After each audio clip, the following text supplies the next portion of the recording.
You know what would be delightful? To maybe watch television, or just sit around the house, or take a ride in the car, without my father bringing up religion. Father is a master at turning any conversation into a lecture about faith. Anything he reads, sees, or hears in the media is a prompt for him to hold forth on spirituality. Good God! I've seen the man be inspired by weather patterns. Know that we are not alone, and that there exists a power greater than any we can conceive of on this earth, he says. Know that the courage of faith is a bravery surpassing that of the assembled armies of the earth, he says. Faith will be tested, he says. Faith will be rewarded, he says. And says and says and says. Please don't underestimate him. I am a believer. I've been brought up in the faith and strive to adhere to it. However, I find it increasingly difficult to be blind follower. For if we fear to ask questions of faith, is that not an admission of doubt? An acknowledgement of our faith, our rock, our shield, cannot withstand the slightest scrutiny.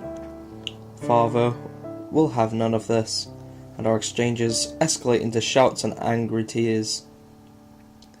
Know that we have been blessed beyond measure, he says, a pointed finger trembling inches from my face. Never forget, boy. Still, my questions persist. Lately, they grow in number. Forgive me. I don't mean to be so critical of my father. He was unshakable in his belief, and that can be inspiring. I think of my mother's recent passing. A manless devote might have abandoned his convictions, strayed from his pattern, not my father. I'll also admit that to those not ceaselessly subjected to his spoutings, father is quite charming. The impression he gives is not that of a wild-eyed zealot. He's patiently persuasive and has certain charisma. Several people in our town have come round to his way of thinking, and they include some of our more notable residents, elected officials, captains of industry, members of law enforcement, good friends to have. I can see many of them now, as father and I enter the clearing in the woods behind our home. Some avert their eyes. They're new. Others offer a friendly wave and a warm smile.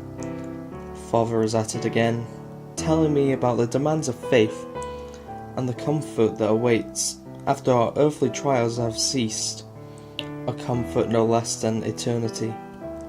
All this talk about religion goes a long way towards explaining why my sister is bound upon the altar. It doesn't make what I've been told to have to do any easier.